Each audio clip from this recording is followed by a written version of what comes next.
തിരുവനന്തപുരം വെഞ്ഞാറമൂട് കൂട്ടക്കൊലപാതക കേസിൽ പ്രതി അഫാന്റെ അറസ്റ്റ് രേഖപ്പെടുത്താനായി പാങ്ങോട് പോലീസ് മെഡിക്കൽ കോളേജിലെത്തി. അറസ്റ്റ് രേഖപ്പെടുത്തിയതിനു ശേഷം അഫാനെ ഡിസ്ചാർജ് ചെയ്ത് നെടുമങ്ങാട് കോടതിയിൽ ഹാജരാക്കും. അഫാന്റെ ഉമ്മയുടെ മൊഴിയും ഇന്ന് പോലീസ് രേഖപ്പെടുത്തും. അതൊരു വളരെ പ്രധാനപ്പെട്ട നീക്കമാണ് പോലീസിന്റെ ഭാഗത്ത് നിന്ന് ഉണ്ടാകുന്നത്. തിരുവനന്തപുരം മെഡിക്കൽ കോളേജിൽ നിന്ന് രാഹുൽ ജി നാഥ്, വെഞ്ഞാറമൂട് നിന്ന് അമൽ തേനമ്പറമ്പിൽ എന്നിവരുണ്ട്. ആദ്യം നമുക്ക് രാഹുലിലേക്ക് പോകാം. രാഹുൽ, ഗോകുലം മെഡിക്കൽ കോളേജിൽ നിന്നാണ് വിവരങ്ങൾ നൽകുന്നത് എന്നാണ് ഞാൻ വിചാരിക്കുന്നത്. ഷെമിയുടെ ആരോഗ്യാവസ്ഥ നിലവിൽ എങ്ങനെയാണ്? പോലീസിന് വിശദമായ ഒരു മൊഴിയെടുക്കലിനുള്ള സാധ്യതയുണ്ടോ? മാധു, തിരുവനന്തപുരം മെഡിക്കൽ കോളേജിൽ നിലവിൽ പാങ്ങോട് പോലീസ് എത്തിയിട്ടുണ്ട്. ഇവിടെ പ്രതി അഫാനാണ് ഉള്ളത്.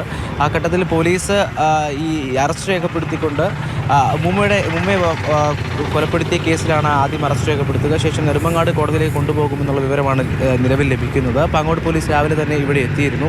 ഇതിലേറ്റവും പ്രധാനപ്പെട്ട കാര്യം പ്രതിയെ പിടികൂടിയ ഘട്ടം മുതൽ പ്രതി നൽകുന്ന മൊഴികളിലെ വൈരുദ്ധ്യമായിരുന്നു. എന്നാൽ അത് ദിവസങ്ങൾക്കിപ്പുറം അതിലേക്ക് മൊഴിയിൽ വ്യക്തതയുണ്ടാകുന്നു. ആ മൊഴി അടിസ്ഥാനപ്പെടുത്തി, പ്രതിയുടെ മൊഴി അടിസ്ഥാനപ്പെടുത്തി പോലീസിന് തെളിവുകൾ ശേഖരിക്കാൻ കഴിഞ്ഞു എന്ന ആത്മവിശ്വാസം തന്നെയാണ് ഈ നടപടിയിലേക്ക് കടക്കുമ്പോൾ അവർക്കുള്ളത് നമുക്ക് മനസ്സിലാക്കാം. കാരണം അറസ്റ്റിലേക്ക് കടക്കുകയാണ്. അറസ്റ്റിലേക്ക് കടക്കുമ്പോൾ പിന്നെ പരിഗണിക്കേണ്ടി വരിക ആരോഗ്യ പ്രശ്നമാണ്. കാരണം ഈ കുറ്റസമ്മതം വെഞ്ഞാറമൂട് സ്റ്റേഷനിലെത്തി നടത്തുന്ന ഘട്ടത്തിൽ പ്രതി പറഞ്ഞത് എലിവിഷം കഴിച്ചു എന്നുള്ള കാര്യമാണ്.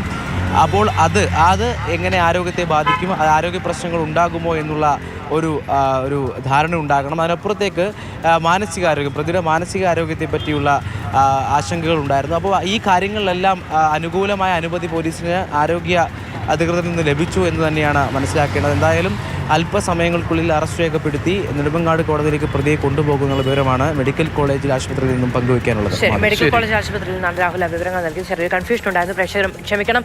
ഈ 72 മണിക്കൂർ ഒരു നിരീക്ഷണം ഉണ്ടായിരുന്നു ഇന്നലെ ഡോക്ടർമാർ പറയുന്നുണ്ടായിരുന്നു. അഫാന്റെ ആരോഗ്യാവസ്ഥ ഒരു അറസ്റ്റിലേക്കും കോടതിയിൽ ഹാജരാക്കലിലേക്കും ഒക്കെ മെച്ചപ്പെട്ടിട്ടുണ്ട് അല്ലേ രാഹുൽ? തീർച്ചയായും അത് തന്നെയാണ് മനസ്സിലാക്കുന്നത്. കാരണം ആദ്യഘട്ടം മുതൽ ഇത്തരത്തിൽ പ്രതി കുറ്റം സമ്മതിക്കുന്ന ഘട്ടം മുതൽ പോലീസിന് ആശങ്കയായിരുന്നു. അതായത് ഒന്നാം വരി മുതൽ, അതായത് പ്രതി ഞാൻ 6 പേരെ തട്ടി എന്ന് പറയുന്ന വരി മുതൽ പോലീസ് അത് പൂർണ്ണ വിശ്വാസത്തിൽ എടുത്തിട്ടില്ല. പിന്നീട് അന്വേഷണത്തിനൊടുവിലാണ് ഇത്തരമൊരു വിചിത്രമായ സംഭവം ഉണ്ടാകുന്നത്. ആ ഘട്ടത്തിൽ മൊഴി രേഖപ്പെടുത്തിയപ്പോൾ ആദ്യം ആരെ കൊന്നു, ആദ്യം എവിടെ എത്തി എന്നുള്ള തരത്തിലുള്ള സംശയങ്ങൾ ഉണ്ടായിരുന്നു. അത്തരത്തിൽ പല ആശങ്കകളിലൂടെയും സംശയങ്ങളിലൂടെയുമാണ് പോലീസ് ഉൾപ്പെടെയുള്ളവർ കടന്നുപോയത്. ആ ഘട്ടത്തിലാണ് പ്രതി പറയുന്നത് താൻ ഈ കുറ്റകൃത്യങ്ങൾക്ക് ശേഷം ആത്മഹത്യ ചെയ്യാൻ ശ്രമിച്ചു, അതിൻ്റെ ഭാഗമായി എലിവിഷം കഴിച്ചു എന്ന തരത്തിൽ മൊഴിയും നൽകുന്നത്. ആ ഘട്ടത്തിൽ അപ്പോൾ തന്നെ കൂടുതൽ ചോദ്യം ചെയ്യലിലോ വിശദീകരണങ്ങൾക്കോ കാത്തു നിൽക്കാതെ ആ ഘട്ടത്തിൽ തന്നെ മെഡിക്കൽ കോളേജിലേക്ക് പ്രവേശിപ്പിക്കുകയായിരുന്നു.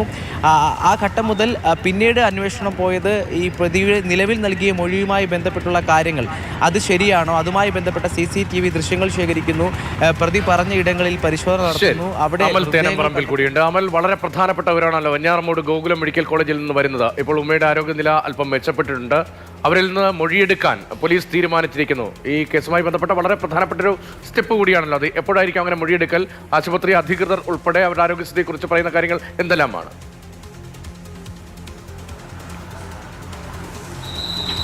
ഉമ്മയുടെ ആരോഗ്യസ്ഥിതി സംബന്ധിച്ചുള്ള കാര്യത്തിൽ ഇന്നലെ തന്നെ ഡോക്ടർമാർ ചില കാര്യങ്ങൾ പറഞ്ഞിരുന്നു. സംസാരിക്കാൻ പറ്റുന്ന അവസ്ഥയിലാണുള്ളത്.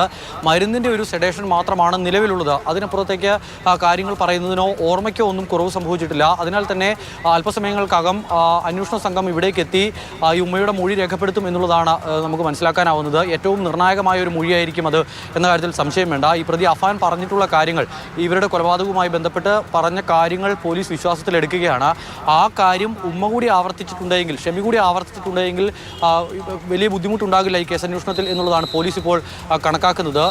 പക്ഷേ അതിൽ ഒരു പ്രതിസന്ധി സൃഷ്ടിക്കുന്നത് മകനെ രക്ഷിക്കുന്നതിൻ്റെ ഭാഗമായി ആണോ അത്തരമൊരു നിലപാടെന്ന കാര്യത്തിൽ പോലീസിന് ചില ആശയക്കുഴപ്പമുണ്ട്. ബന്ധുക്കളോടും മറ്റുമൊക്കെ ഈ ഷെമി പറഞ്ഞത് കട്ടിലിൽ നിന്ന് വീണ് പരിക്കേറ്റു എന്നുള്ളതാണ്. എന്തിനാണ് അങ്ങനെ ഒരു കാര്യം പറഞ്ഞത് എന്നുള്ള കാര്യത്തിൽ പോലീസിന് ഇപ്പോഴും വ്യക്തതയില്ല. ഒരുപക്ഷെ ഈ അടിയുടെ ആഘാതത്തിൽ എന്തെങ്കിലും തരത്തിലുള്ള ഓർമ്മ പ്രശ്നത്തിൻ്റെ പേരിൽ പറഞ്ഞു പോയതാണോ, അതോ അത് കരുതിക്കൂട്ടി പറഞ്ഞതാണോ എന്നൊരു കാര്യത്തിൽ പോലീസിന് വ്യക്തത വരുത്തേണ്ടതുണ്ട്. അതോടൊപ്പം തന്നെ നമ്മളിപ്പോൾ ഉള്ളത് വെഞ്ഞാറമൂടാണ്. ഇവിടെ തൊട്ടപ്പുറേ നെടുമങ്ങാട് കോടതിയിലേക്കാകും ഈ പ്രതിയുമായി എത്തുക. പ്രതിയുമായി എത്തിയിട്ടുണ്ടെങ്കിൽ പോലീസ് കസ്റ്റഡി അപേക്ഷ നൽകും.